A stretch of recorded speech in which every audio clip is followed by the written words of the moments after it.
Welcome to DPVD classes. So बच्चों, आज की इस वीडियो में हम लोग करने वाले हैं क्लास 10 मैथ्स, और मैथ्स में करने वाले हैं बच्चों चैप्टर नंबर 14 जिसका नाम है प्रोबेबिलिटी। सो बच्चों, ये हमारे बुक का लास्ट चैप्टर है। इसके बाद हमारा पूरा सिलेबस क्लास 10 मैथ्स का हो जाएगा कंप्लीट। तो बच्चों देखो, प्रोबेबिलिटी क्या होती है। प्रोबेबिलिटी यानी कि संभावना, कोई भी चीज़ होने की संभावना कितनी है। जैसे क्या आज वर्षा होगी, इसकी संभावना क्या है। जैसे वेदर रिपोर्ट आता है उसमें बताया जाता है ना आज की प्रोबेबिलिटी क्या है।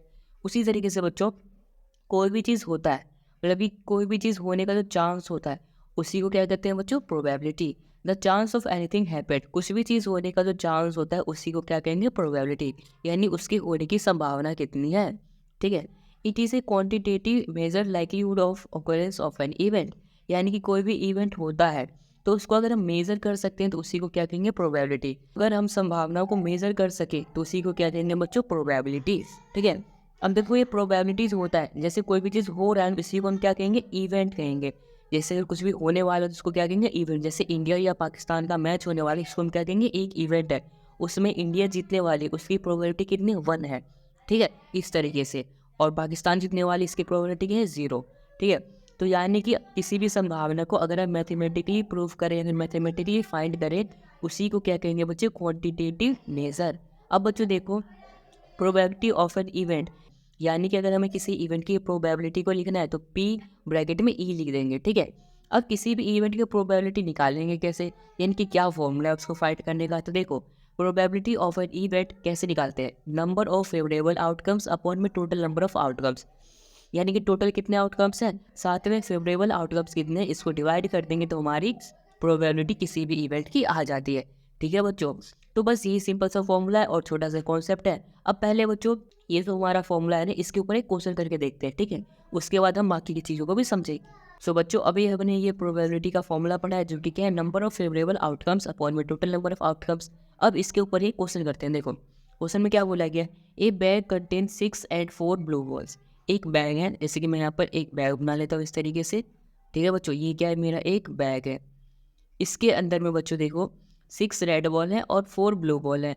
तो कितने बच्चों, 6 रेड बॉल है और साथ में 4 ब्लू बॉल है। 6 आर यानी कि 6 रेड, 4 बी यानी कि 4 ब्लू। उसके बाद 1 बॉल ड्रॉन एट रैंडम। अब इसमें बच्चों क्या किया कि सभी को मिला दिया गया और इसमें से एक बॉल को बाहर निकाला गया रैंडमली। इसे हाथ डाल दिया गया इसमें से और एक बॉल को बाहर निकाला गया। The probability that the blue is the ball. तो इसमें से जो बॉल निकलेगी वो ब्लू ही होगी। इसकी क्या प्रोबेबिलिटी है, उसकी क्या संभावना है, ये हमें बताना है, उसका क्या चांस है। ठीक है बच्चों। तो देखो कैसे करेंगे फाइंड, बहुत ही सिंपल है बच्चों। सबसे पहले हमारा फॉर्मूला क्या होता है, देखो सबसे पहले तो यहाँ पे लिख लेते हैं जो जो बॉल्स की वजह से। देखो 6 रेड है, 4 ब्लू है, तो टोटल बॉल्स कितनी होगी बच्चों, 10। तो यहाँ पर हम क्या लिख देंगे, टोटल बॉल्स। टोटल बॉल्स कितनी होंगी बच्चों, 10। उसके बाद 6 रेड है, 4 ब्लू है, तो यहाँ पे लिख देते हैं बच्चों रेड बॉल्स कितनी है, रेड बॉल्स जो है हमारी 6 है। ठीक है बच्चे। और जो ब्लू बॉल है वो हमारी कितनी है, 4। ठीक है। अब इसके बाद फॉर्मूला क्या होता है बच्चों हमारा, देखो probability of blue ball find करना है तो पी ब्रैकेट में बी लिखेंगे, प्रोबेबिलिटी ऑफ ब्लू बॉल। ठीक है। तो देखो इसका फॉर्मूला क्या होगा, number of favourable outcome. Favourable outcome यानी कि जिसकी हम बात कर रहे हैं, यहाँ पर किसकी बात कर रहे हैं, ब्लू बॉल की बात कर रहे हैं, तो लिखेंगे नंबर ऑफ ब्लू बॉल्स, यानी कि ब्लू बॉल्स की संख्या ऊपर आ जाएगी। ठीक है बच्चों। उसके बाद अपॉन क्या आ जाएगा, टोटल बॉल्स, यानी कि टोटल नंबर्स ऑफ आउटकम्स आता है, तो यहाँ पर क्या आ जाएगा, टोटल बॉल्स। अब बच्चों देखो, मुझे बताओ सबसे पहले ब्लू बॉल्स की संख्या कितनी है, देखो 4 है, तो यहाँ पर क्या आ जाएगा, 4 अपॉन में टोटल बॉल्स कितनी है, टोटल बॉल्स 10 है। अब बच्चों अगर हम इसको 2 से डिवाइड करेंगे तो यहाँ पे 2 आ जाएगा, यहाँ पे 5, यानी कि हमारी प्रोबेबिलिटी कितनी आ गई, 2/5 आ गई। यानी कि अगर आपने इसमें अपना हाथ डाला और एक बॉल निकाला, वो ब्लू बॉल ही निकलेगी, उसकी प्रोबेबिलिटी है 2/5। ठीक है बच्चों। सो आई होप बच्चों आपको ये वाला फॉर्मूला और ये वाला क्वेश्चन के साथ ही कॉन्सेप्ट हुआ होगा क्लियर, किस तरीके से आप प्रोबेबिलिटी को फाइंड करते हैं। बच्चों वैसे तो प्रोबेबिलिटी बहुत ही ईजी है। ठीक है। बस इसमें छोटे छोटे कॉन्सेप्ट है जो कि आपको ध्यान रखना है। तो यहाँ तक आपको समझ में आया होगा। चलो अब छोटी मोटी कॉन्सेप्ट और बची है, उसको सीख लेते हैं एक बार। सो बच्चों, प्रोबेबिलिटी से रिलेटेड और भी कुछ की पॉइंट्स को सीखते हैं, जैसे कि the probability of an event is always equal और ग्रेटर देन 0। यानी कि बच्चों जो प्रोबेबिलिटी होगा किसी भी इवेंट का, यानी कि प्रोबेबिलिटी ऑफ एन इवेंट, वो हमेशा क्या होगा बच्चों, 0 से बड़ा होगा या फिर 0 के बराबर ही होगा। ठीक है बच्चों। ये चीज़ आपको ध्यान रखना है, ये बहुत ही इंपॉर्टेंट चीज़ है। देखो किसी भी इवेंट की जो प्रोबेबिलिटी होगी या तो 0 के बराबर होगी या फिर 0 से बड़ी होगी, ठीक है बच्चों। उसके बाद देखो यहाँ पर क्या लिखा है, the probability of an event is always equal और लेस। जो प्रोबेबिलिटी होगी किसी भी इवेंट की बच्चों, वो हमेशा इक्वल होगी 1 के या फिर उससे कम होगी, ठीक है बच्चों। जो प्रोबेबिलिटी होगी बच्चों किसी भी इवेंट की, वो हमेशा 1 से कम ही होगी, 1 से कम होगी प्रोबेबिलिटी ऑफ एन इवेंट या फिर उसके बराबर होगी, ठीक है बच्चों। आई होप आपको ये दोनों पॉइंट समझ में आया होगा। उसके बाद देखो क्या है, probability of an event is never negative, यानी कि किसी भी इवेंट की जो प्रोबेबिलिटी है बच्चों कभी भी नेगेटिव नहीं हो सकती, यानी कि 0 से कम नहीं हो सकती, जैसे -1 -2 ये कभी नहीं हो सकती, ठीक है बच्चों। और एक और बात मैं आपको बता दूँ कि 1 से भी ज़्यादा नहीं हो सकती, जैसे 1.2 आ जाना या फिर 2.3 आ जाना, ये गलत है। आपकी प्रोबेबिलिटी जो है बच्चों वो देखो ऐसी होगी, 0 है ना, 0 से लेके 1 के बीच में ही रहेगी, या तो 0 आएगी या तो 1 आएगी, ठीक है। 0 और 1 के बीच में ही रहेगी, इससे पीछे आ रही है आपकी वैल्यू तब भी गलत है, 1 से ज़्यादा आपकी वैल्यू आ रही है तब भी गलत है। आपकी प्रोबेबिलिटीज़ है 1 और 0 के बीच में ही रहती है, ठीक है बच्चों। 0 आ सकती है, 1 भी आ सकती है, बट इससे ज़्यादा नहीं आ सकता। आई होप आपको ये चीज़ समझ में आया होगा। अब इसके बाद देखो क्या लिखा है, if probability of an event is 0, अगर किसी इवेंट की प्रोबेबिलिटी 0 है, मान लो 0 आ रहा है, तो then it is called an impossible event, तो वो इवेंट हो ही नहीं सकती, ठीक है बच्चों। तो इसको क्या कहेंगे, इम्पॉसिबल इवेंट। अगर आपने मान लो किसी की प्रोबेबिलिटी फाइंड की और 0 आ रहा है उसका आंसर, इसका मतलब क्या है, वो इवेंट कभी भी नहीं होगा। उसके बाद नेक्स्ट पॉइंट क्या बच्चों देखो, if probability equal to 1 then it is called sure event. अगर बच्चों किसी की प्रोबेबिलिटी 1 आ जाए, तो 1 आने से क्या होगा बच्चों, वो चीज़ होकर ही रहेगा, उसको कोई भी नहीं रोक सकता, ठीक है बच्चों। तो 1 प्रोबेबिलिटी यानी कि श्योर इवेंट और 0 यानी कि इम्पॉसिबल इवेंट, ठीक है बच्चों। आई होप यहाँ तक आपको सब कुछ समझ में आया होगा। अब इसके बाद देखो बच्चों, इक्वली लाइकली आउटकम्स क्या होता है। इक्वली लाइकली आउटकम्स यानी कि 50-50 चांस होता है। जैसे मान लो कोई टीम ए है, कोई टीम बी है, दोनों टीम ही बहुत अच्छा प्ले कर रही है, ठीक है। तो कौन सी टीम जीतेगी, इसकी प्रोबेबिलिटी क्या हो जाएगी बच्चों, 50-50 हो जाएगी, यानी कि दोनों में से कोई भी टीम जीत सकती है ना। तो इसको क्या कहेंगे बच्चों, इक्वली लाइकली आउटकम, जिसमें 50-50 चांस हो किसी भी चीज़ की होने की। अब उसके बाद बच्चों देखो एक और एग्जाम्पल बताओ। जैसे अभी इमेजिन करो कि मेरे हाथ में यहाँ पर एक कॉइन है, मैंने क्या किया, कॉइन को टॉस किया इस तरीके से, ठीक है। अब कॉइन को टॉस करते हैं, या तो हेड आएगा या तो टेल आएगा, तो दोनों की आने की चांस क्या 50-50 है ना।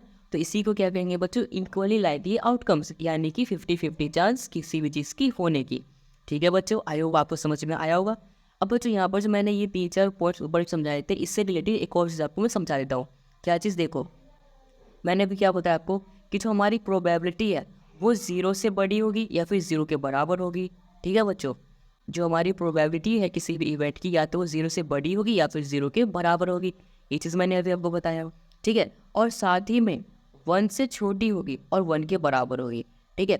ये चीज़ आपको बिल्कुल अच्छे से समझ लेना, याद कर लेना है, ठीक है, क्योंकि इसके ऊपर एग्ज़ाम में क्वेश्चंस आएंगे ही आएंगे 110%, ठीक है बच्चों। तो आई होप आपको यहाँ तक समझ में आया होगा। अब चलो आगे समझते हैं। सो बच्चों अब हमारा जो नेक्स्ट टॉपिक है वो है कॉम्प्लीमेंट्री इवेंट। सो बच्चों ये क्या होता है, देखो अभी तक हम क्या पढ़ रहे थे कि इवेंट होगा तो उसकी प्रोबेबिलिटी क्या होगी, यानी कि इवेंट की होने की प्रोबेबिलिटी हम फाइंड कर रहे थे।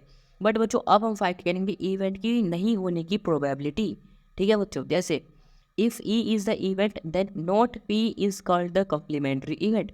अगर देखो बच्चों ई हमारा इवेंट है होने का, तो नॉट पी क्या होगा बच्चों, वो होगा कम्प्लीमेंट्री इवेंट, यानी कि इवेंट नहीं होने का। कम्प्लीमेंट्री इवेंट को पी ई नॉट से ही रिप्रेजेंट करते हैं। देखो इस तरीके से पहले लिखेंगे पी, तो क्या होगा प्रोबेबिलिटी ऑफ इवेंट, इस तरीके से हम लिखते हैं। अगर हमें नॉट इवेंट का निकालना है कि वो इवेंट नहीं होगा, इसकी क्या प्रोबेबिलिटी है, तो इसके ऊपर हम इस तरीके से बार लगा देंगे, ठीक है बच्चों। ये हो जाता है हमारा सिंबल रिप्रेजेंट करने का। तो बच्चों इसका फॉर्मूला क्या होता है, देखो टोटल आउटकम्स पहले लिख दो, फिर माइनस में number of favourable outcomes upon में टोटल नंबर ऑफ आउटकम्स, ठीक है बच्चों। यानी कि ऊपर भी टोटल नीचे भी टोटल और फिर माइनस में नंबर ऑफ फेवरेबल आउटकम्स, ठीक है बच्चों। तो ये होता है बच्चों हमारा कम्प्लीमेंट्री इवेंट, यानी कि इवेंट नहीं होने की क्या प्रोबेबिलिटी है, ठीक है बच्चों। सो आई होप बच्चों आपको ये कम्प्लीमेंट्री इवेंट भी आया होगा समझ में। चलो अब कम्प्लीमेंट्री इवेंट के ऊपर ये क्वेश्चन करके देखते हैं। तो बच्चों अब जो हमारे ये कम्प्लीमेंट्री इवेंट है, यानी जिसमें हम प्रोबेबिलिटी नहीं आने की फाइंड करते हैं, उसके ऊपर एक क्वेश्चन कर लेते हैं, ठीक है। यहाँ पर देखो एग्जाम्पल में क्या है हमारे पास क्वेश्चन में, a bag contain 6 red and 4 blue balls, one ball drawn at random, the probability that the blue ball is not the ball. So बच्चों देखो, हमारे पास फिर से वही क्वेश्चन है, एक बैग है, ठीक है। इस बैग में क्या है बच्चों, 6 रेड बॉल है और 4 ब्लू बॉल है, ठीक है। हमने हाथ डाला इसमें और बॉल निकाला, तो ब्लू बॉल नहीं आने की क्या प्रोबेबिलिटी होगी, ये हमें बताना है, ठीक है। तो कैसे फाइंड करेंगे, सबसे पहले तो यहाँ पर लिख लेते हैं जो जो चीज़ें हमें गिवन है, जैसे कि टोटल बॉल्स कितनी है। टोटल बॉल्स हमारे पास 10 हो गया, क्योंकि 6 ये और 4 ये, 6 + 4 10। सो टोटल बॉल्स हो गया हमारे पास 10। उसके बाद इसमें 6 रेड है, 4 ब्लू है, तो यहाँ पर लिख लेते हैं रेड। रेड बॉल कितनी है बच्चों, 6। उसके बाद ब्लू बॉल कितनी है बच्चों, 4 है। तो बच्चों अब देखो यहाँ पे हमारा फॉर्मूला क्या होता है, नॉट फाइंड करने का, probability of not blue find करेंगे। तो इसका फॉर्मूला क्या हो जाएगा बच्चों, यहाँ पे फॉर्मूला देखो, probability of not blue ball, इसके ऊपर हम बार लगा देंगे, नहीं फाइंड करना है तो। इसका फॉर्मूला क्या होता है, देखो टोटल आउटकम्स यानी कि टी माइनस में number of favourable outcomes. Favourable outcomes को मैं बी से लिखता हूँ, ठीक है, यानी कि ब्लू, जो कि हमें बताना है। उसके बाद टोटल आउटकम्स को मैं यहाँ पर टी लिख देता हूँ। उसके बाद बच्चों देखो टोटल आउटकम्स कितने हैं हमारे पास, जो कि 10 है। सो 10 माइनस में ब्लू बॉल्स कितनी है बच्चों, 4, तो यहाँ पे 4 आ गया। फिर अपॉन में टोटल कितना बच्चों यहाँ पर 10। अब इसको सॉल्व करते हैं, 10 में से 4 जाएगा हमारा 6 आ जाएगा यहाँ पे, फिर अपॉन में 10 आ गया, ठीक है बच्चों। अगर हम इसको डिवाइड करेंगे तो 3 आ गया, ये हमारा 5 आ गया। यानी कि बच्चों हमारी probability of not blue ball ये हमारी कितनी आ गई बच्चों, 3/5 आ चुकी है, ठीक है बच्चों। तो इस तरीके से अपने कॉम्प्लीमेंट्री इवेंट में अगर हम किसी भी इवेंट का नहीं निकालना है, यानी कि वो इवेंट नहीं होगी, उसकी क्या प्रोबेबिलिटी है, तो हम इस तरीके से फाइंड करेंगे, ठीक है बच्चों। सो आई होप बच्चों आपको ये भी समझ में आया होगा किस तरीके से हमने किया है इसको सॉल्व। बच्चों आपको एक छोटी सी याद रखनी है कि इसका फॉर्मूला थोड़ा सा अलग है, ठीक है। प्रोबेबिलिटी ऑफ इवेंट में यहाँ पर टोटल आउटकम्स नहीं होता है, ठीक है, और प्रोबेबिलिटी ऑफ नॉट इवेंट में टोटल आउटकम्स यहाँ पे आता है, ठीक है, जो कि आपको ध्यान रखना है, ठीक है बच्चों। सो आई होप बच्चों आपको एक पूरा प्रोबेबिलिटी चैप्टर का पूरा इंट्रोडक्शन वाला वीडियो आया होगा समझ में। अगर आया है समझ में तो इस वीडियो को लाइक कर देना, चैनल को सब्सक्राइब कर देना और इस वीडियो को अपने दोस्तों के साथ भी जरूर शेयर कर देना। And thanks for watching this video.